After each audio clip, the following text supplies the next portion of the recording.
It's easy with this, at least with this tech. I don't know how you feel. I can sit down and just come up with a million things that I want to like try, because there's so much interesting stuff that these models can do. A lot of it we just haven't really discovered. We have to build this iteration into our interfaces somehow. I think that's really fundamental. I think it's something that's getting missed a lot right now. This iterative interface is everywhere in AI. Every organization probably has like dozens to hundreds of things that could be automated today that just aren't being, because nobody's really tried. We just want to give people a little spark, a bunch of sparks, and then it's so cheap to generate like all these different things that if you can put them in front of a user, then they can jump off on that. They can say, oh, that's interesting. It's maybe not 100% what I want, but that's pretty close, and I can kind of play with that. It's been the reality in the last few years that like to work with AI, you practically needed a PhD in it. Right. Yeah. Right. Or at the very least, you needed to understand at least like how to do training runs and how do you run all this inference infra. And now we live in a world where everybody has access to leading edge models over an API. Right. Yeah. Right? But there's that intimidation and trepidation. Totally. Yeah. So one thing we're doing with Chroma is like helping software developers onboard into building applications with AI. Totally. And getting rid of some of those barriers to entry, including in the product that we're building, but also through developer education, which is what this is really about. Look, a great place to start again is feel free to introduce yourself and we can get into it. Cool. So, hey, I'm Bryan, co-founder, CTO of Zapier, workflow automation platform for SMBs up to enterprises. So anything you need to automate, we help you do that without needing to write any code. Though you can if you want to, for a nerd like myself. Look, and this, again, despite being a founder of an AI company, I have probably one of the most boring opinions about AI in San Francisco or Silicon Valley, which is I think AI is great for business process automation. Sure. Which is why I'm very excited to chat with you, because I would love to learn, like, first of all, what is Zapier doing in AI for business process automation? What sort of things are you guys building? Yeah, so a lot of it goes to a lot of the common stuff that you'll see, so like summarize, extract data, etc. But the cool thing about Zapier is like people come up with all kinds of like wacky things that you have a hard time predicting. So people often like kind of customize it and tweak it. So that's like a big thing that we see people doing. But yeah, it runs the gamut of use cases like extracting, like asking questions. There's some like lightweight like RAG stuff people do, like respond to this, rewrite this sort of a thing, write a different title for this email or for this blog post, give feedback on this, categorize this into one of these 5 categories with like descriptors and examples. So people do all kinds of things like that. And, we have, I think most people are doing like a ChatGPT, like conversation sort of action with it. And I forget exactly how many, but it's like tens of millions of like tasks like each month are going through that. So it's pretty popular and people are doing all kinds of like interesting stuff with it. Yeah, and again, like this is one of the great things about it is the models are flexible. It's one model to perform many tasks as opposed to a specialized model per task, which we'd have before where you have like one model doing OCR, one model doing like sentiment analysis. No, it's everything. Just feed it all to the LLM. The feedback loop is actually way more amenable to like, because you kind of see the output and you're like, that's not what I wanted. So you just go back to the prompt and add a little rule and say, nah, but when you see X, don't do Y, do, Z. I really want to touch on that in the later part of this conversation. Yeah. Because I really think like one of the things that application developers in AI ought to think about is you can build much more iterative interfaces for your users than you could before. Totally. So stepping back just a little bit, how does so obviously Zapier is about like giving you low code ability to build these types of automations, right? How does Zapier present AI as a building block of those automations? What does it look like for the user, first of all? Yeah, so I mean, to kind of even step back further, like Zapier, like at its like most simple like form is a trigger and an action, right? So when something happens over here, go do something over here. But you can string these out, you can do many things, you can do paths, and you can do all kinds of crazy stuff. But what we see people do with AI, like with the aforementioned like ChatGPT, like create conversation or engage conversation sort of action, it's kind of what you would do in the ChatGPT app, except you just drop it into a Zap. So you might get like a new GitHub commit or like a PR or something come in, and then you would have your second step, take some of that data and then prompt it and then output some other data and then use it to send to Slack. You know what I mean? So we have people doing things like that. We have people combining stuff like, if this contains like intent to purchase, return true, and then another step will filter it and say like, if it's true, send it, to Slack. If it's false, send it to the normal support like channel. So you have people like combining and chaining these things together. And then, I do a lot of stuff where I'm like writing little code steps to go into it, right? So it's fun to like kind of combine that. You get the AI doing all this kind of like wacky stuff, and then I'm just going to write a little bit of Python or JavaScript to do something within that. So that's kind of what I would see is like the kind of common ways people use it. They just slap it into their Zap, into their workflow. What does that look like for the user? Like, okay, so I want to build a Zap with, and I want part of the sort of processing pipeline to do something with an LLM. Right. What do you present to the user who wants to do that? Like, how does Zapier support that? Yeah, so what you would see is very similar, like if you've ever looked at some of the API docs for ChatGPT, where you're allowed extensively, to, right? Yeah, to have these like list of messages.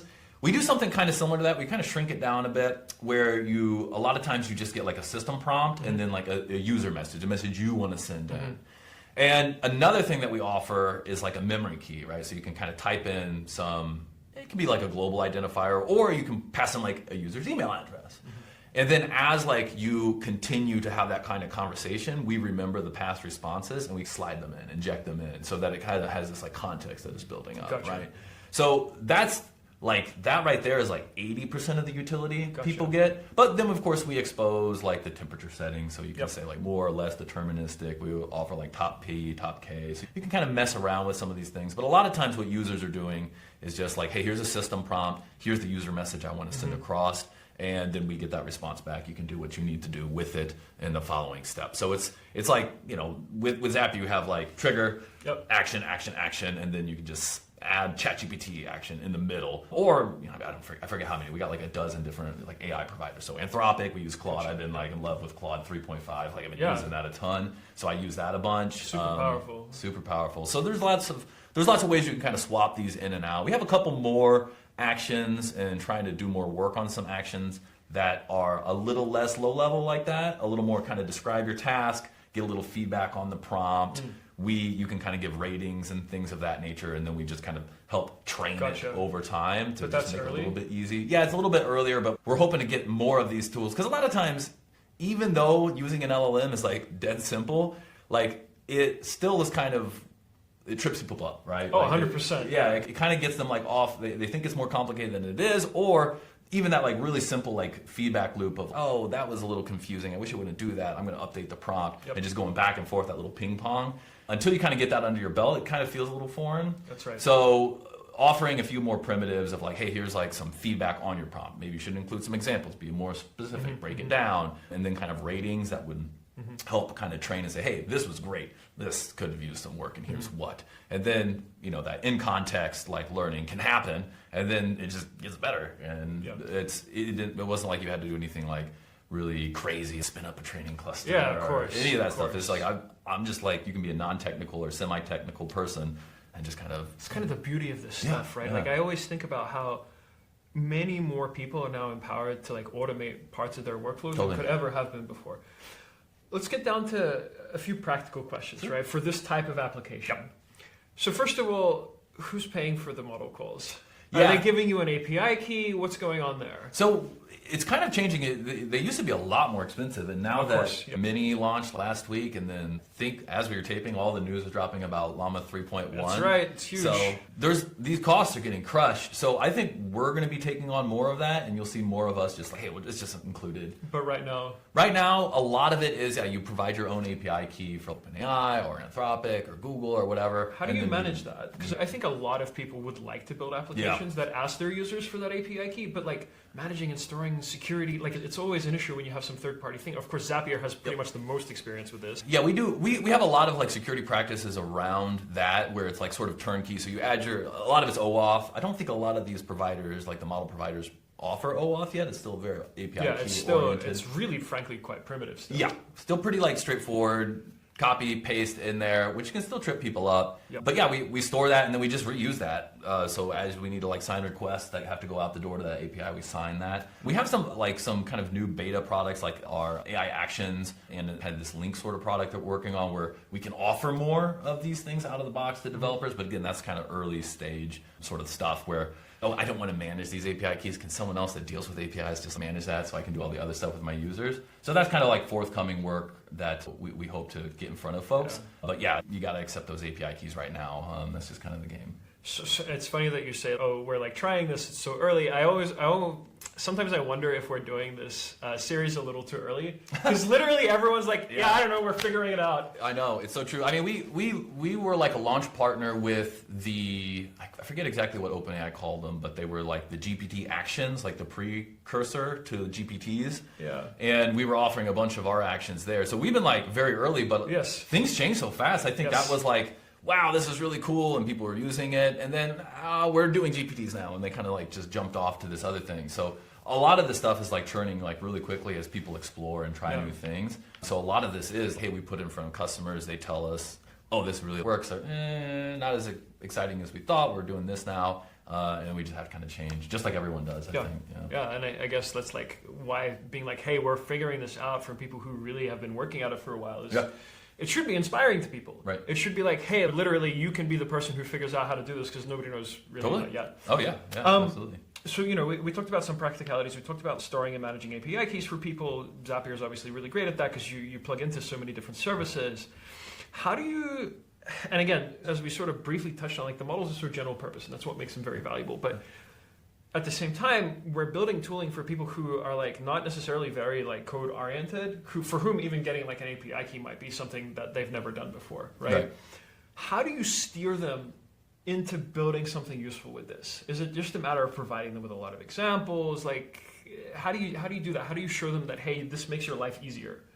Yeah, that's a really good question. A lot of it requires a little bit of a spark from the user side. Yes. And that, I think, is a bit challenging. But there are a bunch of use cases that we've published, a bunch of like examples that we've published, a lot of content we've published. And then there's a bunch out there. I mean, even if you were to like go look at like Anthropic or OpenAI's guides, they have some really good stuff where they talk through like the different use cases, different prompt examples. That'll be like useful to get you started. But it's difficult to give global advice because everybody that uses it is going to need kind of to shimmy it. Like they can start like with a generic thing, but the beauty is, like we were talking about, like you can get your own like custom AI model by just tweaking this, tweaking that. And it's just text, right? Mm-hmm. So even though it may seem like a little intimidating, at the end of the day, it's just a blob of text. And then when it doesn't do exactly what you want, you kind of say, not that, more like this. And once you get that kind of loop under your belt, you're really kind of off to the races. So that's, I think, maybe the key thing we try to get our users onto. Is to iterate, to find just a tiny little wedge where it's like, oh, I wonder if I could do that. They get their first response and it's not great, but they're like, okay, I'm going to update this and change it to where I add a rule that says never do this, always do this. And then they do it again and oh, it's a little bit better. And then they just do that over and over and over again. And then before you know it, you've got a prompt that you've engineered, right? Yeah. And it's kind of doing what you want it to do. It's not perfect. Maybe it's 80, 90% there, but you're like off to the races. So I think that kind of core loop of just getting the user into just iterative playing. mindset. Yeah, the iterative mindset is more important than like. You don't need to know what in-context learning is, right? This is the thing. Like because of our history in AI of being in these like research labs, we're very jargon laden. Yeah, that's true. Yeah, it's just like examples, right? It's just short examples. Just show a bunch of examples, right? And then it's like, okay, I kind of get what you're going for here, and it can kind of pick up on that, right? So that's like, I mean, that's the beauty of it, and why it makes it like awesome for like non-technical folks and fun to kind of build with. Is that you can kind of, it gets frustrating whenever it doesn't quite do what you want, no matter how many times you ask it, but that stuff will get resolved in time too. I mean, I really think about this, right? About like why it's frustrating to use. And when I think about software in general, because my favorite way, because I really get worried anytime we anthropomorphize the model. Yeah. Because it's not human, but it's really easy to project a theory of mind onto it as if it was human, and that's what makes it frustrating. Because it's like, you can do all this stuff, why can't you understand what I'm asking you, right? Because you can do all this other stuff and you understand it perfectly well. It's like, you get frustrated teaching maybe a child math or something and they just don't get it. And I think thinking about it as like, this is a general purpose information processing element that can do like unstructured things in a common sense way. And you're trying to push it into your version of common sense. And compared to like a software bug is 100% your fault as a programmer. And maybe the fault of the person who like developed the API and made it bad, but ultimately it's on you. You have the wrong mental model of how the system works. In LLM land, nobody has a complete mental model of how these systems work, and we're really exploring them still. To sort of tie that back into like the user-facing piece of what Zapier is doing, how do you guide people into that iterative loop? How do you like point out that's what they should be doing? And you talked a little bit about it before with some of these new tools, but like what is there now? I mean, that's something we got to get better at, right? People who use something like ChatGPT and they like ask something and they edit it and add a little more detail and they get a little more detail. Like people who've done that, like kind of intuitively get it. And they know like, oh, when I test it, let me go back and update it. Like actually presenting that as like a core like UX primitive is something we got to work on still. Gotcha. We haven't cracked that. That's something we got to improve. But we have a couple things that we're putting in front of users I think is helping. But again, nobody knows like all the answers to this. So anyone that's like watching this can be figuring this stuff out right alongside of us, right? Because there are no, I mean, there's some like best practices that are showing up, but their shelf life is so short for them because they're so contextual and you try them and maybe they work for you, maybe they don't, but I mean, there are definitely some like best practices in how we found to make these to develop, but it's more of like to manage the frustration, right? Than it is to solve it, right? Let's talk about that. What are some of those things that you guys have discovered here that works, right? That you think will work for your users as well? Yeah, so a big one is we're big users of like evals. We're starting Everyone to do talks about evals. I would love to hear about your evals. Yeah, so we're trying to do more and more of this, but there is like a learning curve. I mean, I guess I would say, I'm kind of curious your thoughts, but like the closest parallel that I've had for devs is like, it's kind of like a unit test, except don't think of it as like pass-fail. Think of it as like degrees of good and bad, right? Where it's like you're trying to have a score, and even scoring it sometimes is really difficult. How do you evaluate? Evaluation is relatively expensive, and you can say, well, we'll use the model to evaluate, but now you've got the model's ability to evaluate in question as well. Yeah, it gets a little tricky, but we've gotten a lot of value out of evals. One of the great things about evals and that pattern, unlike unit tests, is you can involve more of the like squad, right, to like work on these. You can get PMs and designers involved in this because at the end of the day, here's a text input, here's a great text output I expect, and then what does the model actually give you? Maybe some gibberish, maybe they gave you the wrong thing, maybe they gave you the wrong kind of like scores, and if you can get them into something discrete, like, hey, here's a number, right? And how good is this number? Those are always like really good. But then like measuring like how similar is this text to this other text? That gets a little bit harder in that evaluation thing, but the great thing is other folks can get involved. How do you get other members of the team involved? Because I actually completely agree with you, and this is, again, like, the surface area of this technology is so much larger than just software engineering, even though software engineering is like driving what we can build with it. Yeah. So what are you doing to get other people involved in building those evals? And it's really important. Yeah, some of the simplest things that you can do is wire up some feedback signals, right? Okay. So whenever you have in your product, you do some AI kind of like generation, maybe you show 1, maybe you show 3. You can have, we kind of talked about this before, like explicit signals where people's thumbs up, this is great, thumbs down, this is not good, and they tell you why. That's like an explicit signal. But we're also tracking a lot of implicit signals. And maybe there's a term of art for how people like using this, but that's what we've kind of called it internally. And implicit is just, here's 3 things, did you click on one of them and then go use that? Yep. Or did you ignore them and say try again? And then that's like an implicit signal, like none of these were good, right? And then a lot of your time, like as a PM or as a data engineer or an AI engineer, I guess is like the term now. I think that's where we're going, probably. AI engineer, I don't know. But anyone can be an AI engineer. These are just like prompting these things. And you can kind of just start looking through the data and saying, oh, why did it do that? That's so weird. And then you pull that in and copy that as like an example, run whatever little harness you have. We use brain trust. What we're doing is having a human kind of pick them and select, oh, that's weird, that's great, da da da. And we're just trying to mine for those bad examples and then bring them in and then start adjusting the prompts. Or sometimes, what are we feeding the LLM from like an upstream step? And then if we can get that score kind of up, it's just the LLM just like kind of running these things like as a CI job, just like a test sort of thing. So basically, once you've collected bad examples, you're doing like a basically LLM-based eval, right? Yeah, well, it kind of depends. So there are a bunch of different ways you can do like the scoring, and you can really kind of customize these or add a bunch. You know, one thing that we've found be successful is add 6 or 7 different ways to score. You'll get 6 or 7 scores for each thing. And then as you learn more, over time, you can start to tweak them and adjust them or remove them or add new ones. So it's not even just what are the inputs and outputs that you want your system to give you, which you can, again, have like PMs or designers or anyone kind of like watch. Hey, here's a weird one. Can we get this into the test suite, right, or the eval suite? That's one side of it. But the other side is often well, how do you even evaluate Yes. these? And you can do stuff like LLM as a judge, which we've done, where it's you ask a stronger model, a more expensive model, to like judge, and then you give it some criteria, and then it gives you a score, right? And then that score is what you see, and you try to make that score go up. We've done other things like as simple as Levenstein distance, like how different are these strings? Right. Kind of works. We've done like custom stuff where here's like 2 blobs of JSON. These keys must be exact matches. These keys are kind of like more semantic, like you could do embeddings on that, like how far apart are these? And so you can kind of build your own scoring mechanism depending on what you need. But you don't have to start there. You can just use some of the off-the-shelf, just do a distance score on this, and if it's very similar, then it's very good. If it's not, and then kind of iterate from there as you start to get more experience. It sounds like there's pretty much no one best way, right, for any particular. Not that I found. Yeah, makes sense. That makes sense. Let's talk about actually collecting the feedback in the first place, right? Let's surfacing those cases. So obviously looking at the very first part is either explicit or implicit signals. Yep. What do you store? You have to store enough to reproduce the input, right? So you got to store that. So any of that stuff that gets put into your prompt that you're going to send across these APIs, you definitely got to store that. I think a lot of our stuff, we store both the raw inputs and the final rendered prompt that we send across.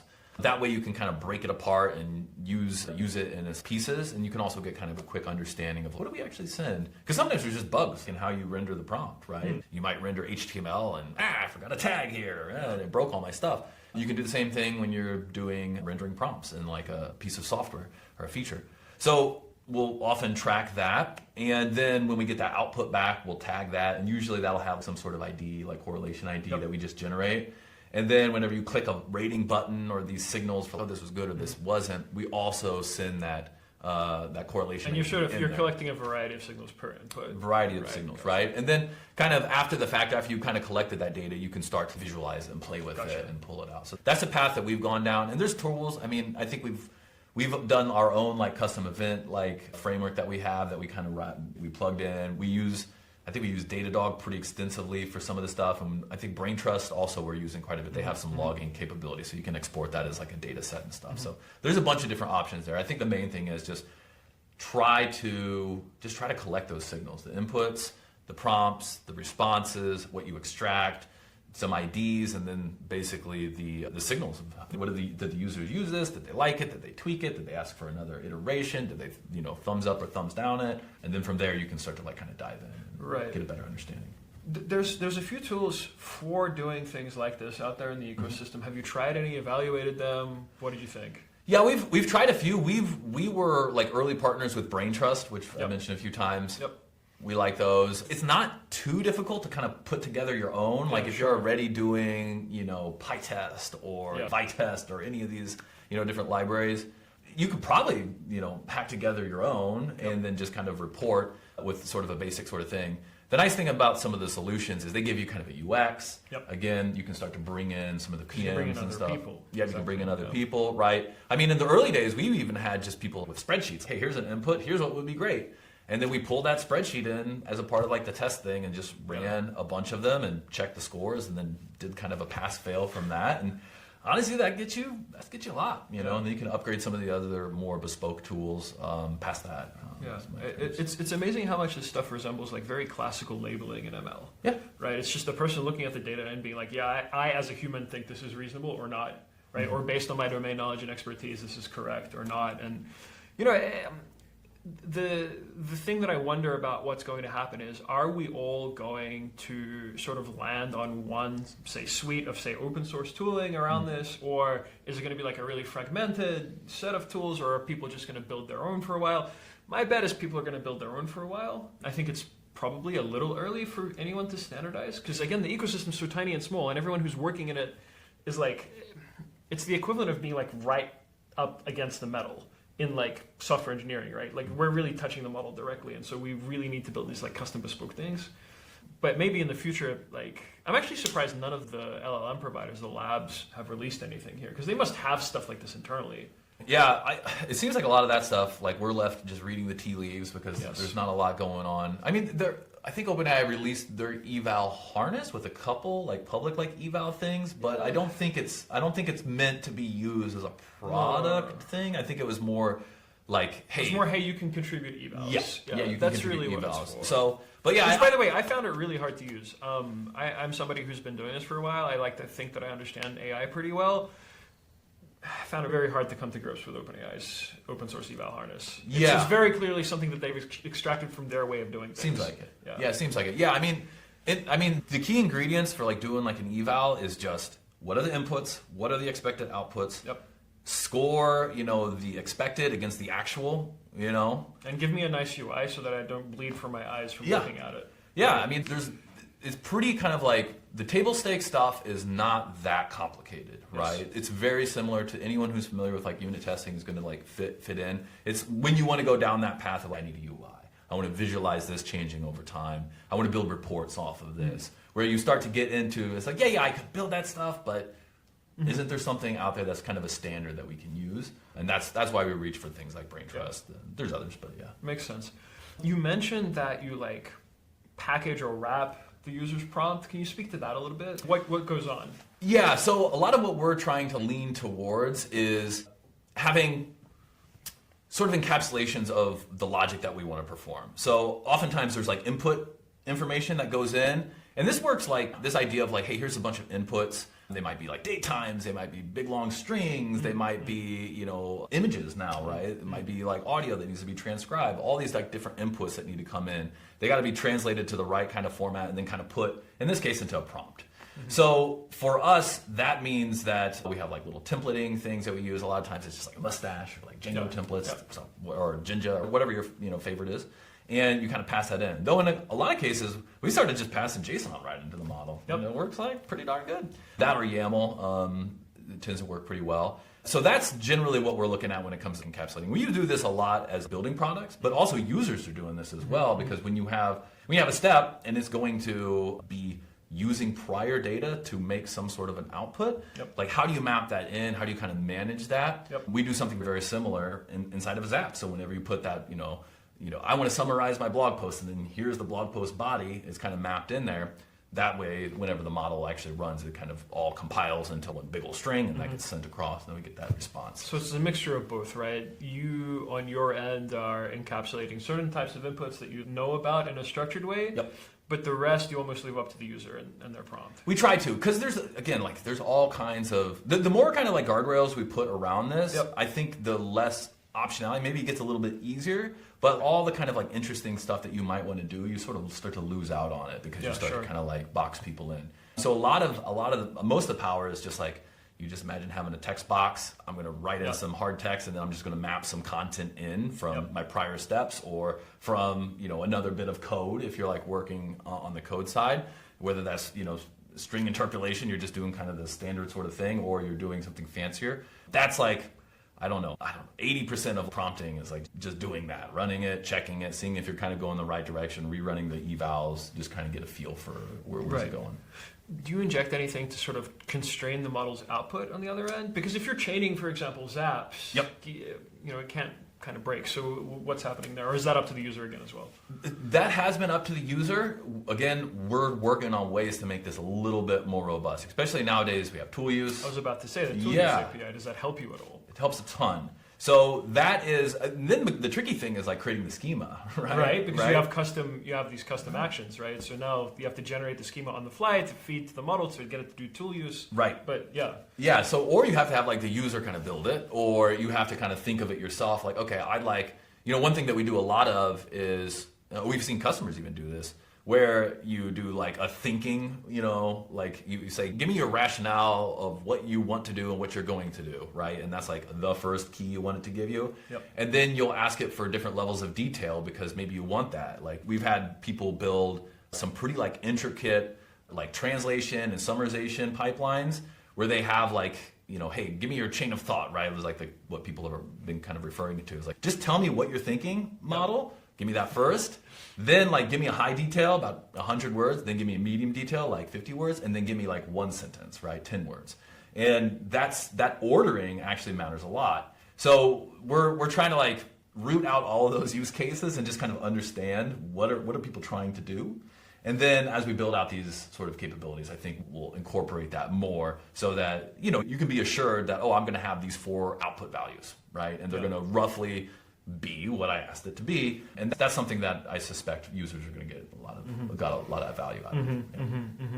Yeah, I think tool use is really, again, you and I have considerable experience with this, but when you speak to people who are just starting out, like they're not aware that this capability exists in the model at all, and a lot of times because it's buried in, frankly, fairly obfuscated documentation in the API documentation of the model providers. Yeah, there really should be like a kind of, and maybe OpenAI or Anthropic could do this, is more, I'm a ChatGPT user, I've used it. Help me get into the API side of things. You're going to love what we're coming out with in a couple of weeks. We're working on what's called the AI Engineering Explainer, and it does a lot of that. Our mission with it is to onboard people who have used ChatGPT and who understand how to build software into building stuff. Fill that gap. I think that makes a lot of sense. Yeah, because there's a lot of similarities there. Like we already talked about, like if you go in there and you edit, that's just like refining and kind of getting into more of the kind of the eval sort of iteration loop. And then the function call thing is it's basically, hey, you're going to give me a response, but instead of just giving me a blob of text, I want you to give me some JSON,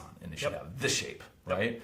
And that alone is like really powerful. In some of the early versions of it, it would still like glitch out and do weird stuff, but the new ones seem like pretty rock solid. So you can just kind of pipe that right into a JSON parse, and boom, you've got that, exactly what you want, right? There's lots of tools that help make that easier now too.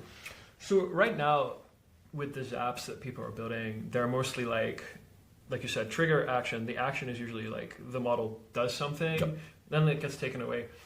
Have you been experimenting at all with multi-turn things where the model might need to do a couple of things before it outputs? You can kind of simulate that a little bit with that kind of thinking like thing where it's like, hey, before you just respond to me, give me some reason, break down what you're doing. So you can kind of get into the sort of thing where you might go back and forth. You can kind of preempt that by baking those instructions up front. How do you surface that to the user? Because obviously in a traditional Zap with a little script or whatever, there's no intermediate steps that need to be surfaced. No, not really. There's a couple other products that we have. So Central is like another one that we've launched. It's kind of like an assistant agent style chat kind of program. You can add actions to it. You can add different triggers to it. You can add different data sources to it. And that is a much more interactive kind of thing. More in that vein of like, hey, this is like ChatGPT, but for like where I want to do my work with my SaaS apps. Maybe I want to hook in HubSpot. I want to hook in like, hey, send the 5 team members customized messages on Slack, right, for what their work is today. And you can kind of build up an agent to do that and then do that repeatably. And that has more of that vibe of, hey, here's this multi-turn thing. I'm going to interact with it. It's going to help me do stuff. And then you can turn it into something that automates, runs this more regularly, and then doesn't have your user human input. And that's really powerful. A big surprise to us, shouldn't have been a surprise, but we had like this in our interfaces product, which is, hey, I want to build a web page, no code web page. We just kind of had this throwaway, okay, let's do a chatbot in there, right? And that blew up. That got really popular. People wanted to train it and add content to it. So we pulled that out as a separate product. So now users are building their own little multi-turn things, right? With all kinds of cool things where they're able to pull in information, gather information. You can tell the agent, the little bot, hey, I want you to get all this first name, last name, da-da-da-da-da, and you can work to gather that. So that's one thing that people are doing a ton of. But how do you surface those limits to users, right? Because those aren't Zapier's limits; those are the model's limits. So how do you surface that through your product? Yeah, we try to have good error messages when that happens, and we also try to have some configurable options so that we can do trimming for you, right? So if you send us like a giant book and the model that you want to invoke is much smaller than that, you can kind of configure it and say like, hey, throw an error if you get that, or you can kind of chop it off, right? We do some of that. And that's the same thing we do for this like memory key thing where you have this history. We'll try to pull in as much context as we can before we blow up the token limit. And we do that with like some token awareness, counting tokens and things like that. So obviously like stuff like that tends to change pretty frequently and we get new model releases. Like how are you keeping up? Given that like a large part of this job is to wrap those APIs, how are you keeping up with those changes and how do you communicate those to users? It's hard. Yeah, we've started using some of these translating proxies like Light LLM. There's a handful out there. I think the AI Vercel SDK is like pretty good, so they normalize some of this stuff. But a lot of that kind of deeper, token limits, the tokenization, slightly different meanings of different API parameters. Yeah, I think that's right now. That's still very much the Wild West. So a lot of our stuff is just kind of putting guards in and just making sure to like pop error messages that people can read and understand. Like, hey, you requested too many tokens here. Click here to learn more about OpenAI's API. You know what I mean? Stuff like that, where we just try to like get you to the right friendly information. with the user. Yeah. Because we can't control a lot of those, but where we can, we try to do some of that trimming. We try to help people out in terms of just like making sure you get good. You know, we get you to the pit of success best we can, but when you don't hit it, we give you some off ramps and try to give you some better information. Nice. What do you think are like the top 1 or 2 biggest misconceptions that users have when they try to do something for the first time? What do you see frequently, commonly anti-patterns? Probably the first one is like they're not omniscient, right? Yes. So you gotta feed them information. It's part of that frustration loop is like, have you fed it enough of that information to know so that it knows what you want? Mm-hmm. And usually 9 times out of 10 when people get a bad response, it's because they didn't provide enough context, right? Or they weren't clear enough, right? And this is not hard to like remediate because you can hit up those like prompting guides and they have some good things. You just kind of read those and say, oh, they're being a lot more specific. They're providing examples. Yeah. And if you just mimic some of that, you'll get better results. So that's something that I often see people like running into. Trying to think what might be the other thing that I see users like really get hung up on. I mean, the other one is it's kind of related to it's this Achilles heel of these like general models is like they can do anything. But what do I do with them, right? There's a little bit of that, which I think people are taken aback on. But it's not too hard to get started with a little like harebrained idea. Like almost anything that you want them to do, like they can probably kind of do it, right? And then how well they can do it is really kind of the question. So it's if you got a little idea of, I wonder if they could do this, it's worth just trying. That's what I always encourage people just to go. do. Just try it, right? Just try it. It's so inexpensive and it's like quick. And also the failures are kind of more fun than regular software. They're kind of fun. Yeah. Like it does something weird, but it's not weird like segmentation fault. It's saying something bizarre and why is it doing that? Why is it doing that? One of my perspectives on this whole thing right now is I really think the speed limit is not what the models can do. It's just the extent to which we've explored them. I think actually they could be doing a lot for us that we don't even know about yet. Right, even with the ones we have today, we don't need them to be like super smart. It's like actually, there's probably every organization probably has like dozens to hundreds of things that could be automated today that just aren't being because nobody's really tried. That's absolutely right. Yeah, no, without a doubt, that is totally true. If like you and I could just sit down with every person who like might have a use for LLMs, we could probably come up something. Yeah, we probably come up with like a dozen things that they're like. At the end of the day, they're like, "This is great." And the better part of it is we could then like hand it back to them and be like, if it does something weird, just tell it not to do that. Yeah, just tell it not to do that. Yeah, the maintenance kind of story is a lot more approachable because it's not this inscrutable code. It's like English, it's right? Text, yeah. Yeah. So I do broadly agree with that. I think that's very true. I think a lot of this is just familiarity. Like, the idea is if you get some value out of ChatGPT, just like going to it or Claude AI or any of these and just like asking it questions and asking it to like, hey, I'm going to paste this CSV and you tell me this, you tell me that. That can be just kind of lifted into either a product you're building or kind of a workflow you're building in your organization. You just have to kind of find the right shape for it. Like, how do I get the data that I pasted in? That's my trigger. How do I, define what I want on the output? That's what I got to put into my prompt. And then that's how I got to map it all together. Where do I want to send it? So once you have those kind of like building blocks down, you can really do a lot of like really cool stuff. I mean, we have people who are like, I saw a user the other day. They had I think some keyword from like different, like a Google alert and like Twitter and a bunch of different social stuff feeding into like a digest. And then at the end of the day, they feed it all back in and they asked the LLM to give me like the top 3 things I need to be aware of. And then they posted it to Slack. We have people doing this for like internal comms, right? If you got an internal blog, people will do this. And you can even kind of customize it to you. It's like, I'm not really interested in teams, processes that are XYZ. I'm really interested in, anything related to the design system in our org, right? So if you see anything like that, make sure to mention it. Otherwise, just return an empty string or whatever, like whatever it is. So people find all kinds of like novel use cases and then make them their own. And I think that's maybe where I see people kind of getting that iteration from is, I use it for this. now I'm going to try it for this, and I'm going to try it for this. So once you kind of open the floodgates, people really kind of find some cool stuff.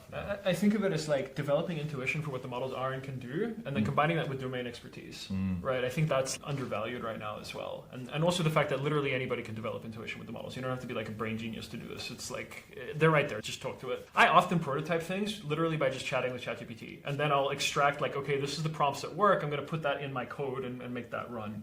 Totally. I'm curious, like, obviously we've talked about people using Zapier to build these automations. What's Zapier automating internally? What are you using it for? So we're using it for all kinds of stuff. My recent obsession has been like the Claude AI artifacts. Basically, you just ask Claude on their, I think it's Claude.ai, right? Yes. You ask it to like, hey, build me a little game that whatever, or a little widget that does whatever, or whatever like little idea you have for something like visual, interactive, and it pops it over to the side and it builds it for you, and then you can play with it. And they say, actually, can you make it more, bright, or can you actually provide some defaults in there? And like you can start, and then it gives you another one, and gives you another one. So that I think is like a peek into the future, right? As to like how a lot of software is going to be built. Yeah. So that's something that I'm like really interested in. And that is kind of related to a lot of the work that we're doing now, where we want to generate a lot of these actions and triggers that we have for users. Right. So you're using the models to start generating some of those. Start generating a lot of this, because a lot of this has been written by hand. That's one of the big things that Zapier's done. We got 60,000 different actions now. Yeah. And those are all written by hand by either us or by our partners. But now you can have Omni Zapier. Yeah, you can have like all these different API docs feeding in, and you get actions and stuff. Yeah. So that's something that we're spending a lot of time For on. things that we're you've building. never seen before. Yeah, you've never seen. Or even little permutations, right? Everybody wants a little flavor. It's, hey, I want to create a card in Trello, but I want you to also do X and Y and Z in there. And it's like more esoteric options that not everyone really wants, and we opted not to include in there because nobody really uses them. But like then maybe there's this a long user tail does. of users, and Exactly. we can address all of that. Yeah, so that's a big thing that we're using it for. We're using it, the problem that we were talking about. Hey, what do I even do? Zapier's had this problem of it can do a lot of stuff, right? You can configure workflows to do all kinds of 60,000 actions. Oh my gosh, what do I do with it, right? That's a big question we get. Well, LLMs are great at coming up with a million different ideas.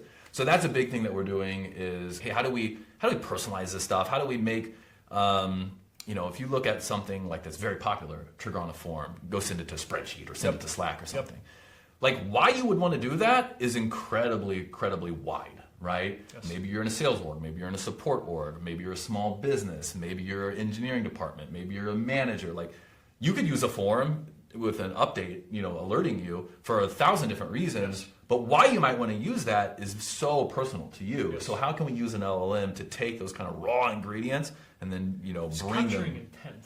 Right? Yeah, it's using it to capture intent and then doing something productive with it. Yeah, it's kind of like an intent. It's kind of like brainstorm. It's kind of like a lot of these things smushed together, where we just want to give people a little spark, a bunch of sparks, and then it's so cheap to generate like all these different things that if you can put them in front of a user, then they can jump off on that. They can say, oh, that's interesting. It's maybe not 100% what I want, but that's pretty close, and I can kind of play with that. We have to build this iteration into our interfaces somehow. I think that's really fundamental. I think it's something that's getting missed a lot right now. Yeah. Like this iterative interface is everywhere in AI. Mm-hmm. If you use something like Midjourney or another image generator tool, like the real power of it is the fact that I don't have to tell you exactly what I want. I can get you to get closer to what I want by either making you generate more versions of it and then going from there, or by like observing what you generate and then changing slightly my input, right? Exactly. We haven't had that in software before. No. Programs are big bang, binary pass fail, even when we're building them iteratively. Yeah. Right. So, but this is very, very different. Let me ask you a couple final questions. The first one is, like, the perspective that most people have is the models are inevitably going to get smarter. How do you think that changes things over time? Because right now I do understand that we're doing a lot to mitigate when they're not good. And we're like figuring out the use cases based on where they're at now, because it's very difficult to see what the capabilities would be like in the future. What is your thinking about what we should be doing as the models get smarter? What should we be building? How should we be thinking about that? What's your perspective here? Boy, I wish I had the answer here. I don't think anyone does. I mean, the only things that I can really probably take to the bank is they're going to get more affordable. The economics are going to get like crushed, brought down. Yep. They're probably going to get a lot more capable on just the kind of things we all do, right? Because that training data is more readily available than, I don't know, like way sci-fi out there scenarios like data entry. Yeah, it's going to get like really like, dominated by these sorts of things. Yep. So I just think of like capabilities, like you're going to get like more or less superhuman knowledge work that everybody's doing, right? You're going to get it very, very cheap, right? And then beyond that, I think anything else, like I can't say exactly what it's going to be, but it's, if you can like figure out the second order, effects from those two, you're probably kind of on the right path. But I think there's lots of paths forward from there. Yeah, I think again, like you have to look a little bit at the history of software, and again, the speed limit turns out to be people almost every single time, right? It's like, how do we have organizations that can actually adopt these technologies? That's ultimately the limiting factor a lot of the time. Yeah, and I know you all are spending a lot of time like trying to teach devs. I mean, we're trying to like hire devs that want to work in like AI. Exactly. And I mean, we are too. Because we have so much stuff that is AI enableable, right? Right. Like almost every day in the course of writing code, which I still do, I think about, man, I wish I just fed this like GitHub action output into the model, so I'm not scrolling through like 2,000 lines of logs. Just tell me what the error is. Yeah, give me straight to the And I maybe one thing like that is probably already happening is you're upskilling people. Like they're having this like tool. So if everyone in the org can build an automation now. It's totally. Like, yeah. So I think the number of people that are able to build things is going to increase. Yes. So I mean, hopefully, like the number of AI engineers that exist in the world are going to go up, not just because people just programmers on board, right? But just like this idea of like, well, I use LLMs, generative AI, whatever, to build things is going to like be like really common, and that's really exciting. And I suspect a lot of these like jobs that we're worried we're going to lose, we're going to gain by people creating all this like really cool stuff. At least that's my hope. And I mean, these are also the kinds of folks we're trying to hire too that are like, it's like, oh yeah, right now you still got to code a little bit, but that's evaporating fast. I mean, like a lot of the stuff that you're seeing with these models, like that's the most obvious economic output they can do is code, right? So they're probably going to crush that. So I don't know if it's going to be highly differentiated for like just common like software development tasks, just because a lot of people will be able to do it. But that's also exciting because that's more people that we can hire, more people that are creating cool things. It also means we can do more complex tasks. That's the other forgotten piece to this, right? If we don't really have to do boilerplate much anymore, and if we don't have to like spend a lot of time coding, figuring out how do I even use this other interface, I can actually think about the job I'm trying to get done. Sure. All right, last question. What were some of the misconceptions that you had going into this that you really had to like eliminate or get around before you started making progress? Like you personally, when you first encountered this technology, what were some of the biggest misconceptions? Biggest misconceptions. I think a lot of it boiled down to just getting my hands dirty. Right. It's easy with this, at least with this tech. I don't know how you feel. I can sit down and just come up with a million things that I want to like try, right? Because there's so much like interesting stuff that these models can do. A lot of it we just haven't really discovered. But the ideas are like not worth much. You just gotta sit down and try to bang them out, right? That's right. Like, and it doesn't matter if you build it in a Zap or like I've seen people do like the spreadsheets, right? With like the GPT like action. We got that in our tables product, and people go build crazy cool stuff. Like just those prototyping things, so you can kind of, or even just ChatGPT, just go in there and play with it. And I think maybe that is just ask it to like try. Yeah. That's maybe like step 0. And if you can do that, you'll gain a lot of insight into how these models work. Kind of to your point, like you just kind of have to understand like broadly where they land, where they're good at. Yep. And once you kind of have a feel for that, then you can start to really hone how you do your work. And then there's like really advanced, like crazy, like with like log probs, and you can do some really cool, you can start getting things. Crazy with it for sure. It's not necessary. No, it's not necessary. And again, like people are very tempted to sort of overinvest in tooling early. Yep. People are tempted to like learn all the terminology, and they think they really need to get into the guts of it and know what an attention head is and how models work. It's not really, right? No, not really. Yeah, look, again, the thing that we want to do here is encourage devs, and I think this conversation is really valuable for that. I think the definition of devs is like, it's everybody. It's like broadening. It's way more inclusive now, and that's, I mean, to me, that's like really, I mean, we built Zapier, it's like no code. We want more people. It's like a substitute for software, and you're like, oh, this is happening. And it's like, whoa, this is kind of like our dream come true. It's like way more people are getting access to this sort of stuff. So it's really fun. And again, like the second order effects, like you start thinking about it, well, anyone can build all kinds of process automation. And what's more, it's not that more people can automate the same things we always have been able to. We can automate new things, which means, okay, like now that we have all that automation, isn't that exciting? Like we get to build other stuff on top of that. This is, again, I have a really boring opinion, which is not science fiction at all, which is we're going to be able to automate away tons of boring stuff that is knowledge work nonetheless, so we can free up people to like actually get their job done. That's what's exciting for me. I agree. Cool. Thanks very much. Yeah. That was great. Yeah.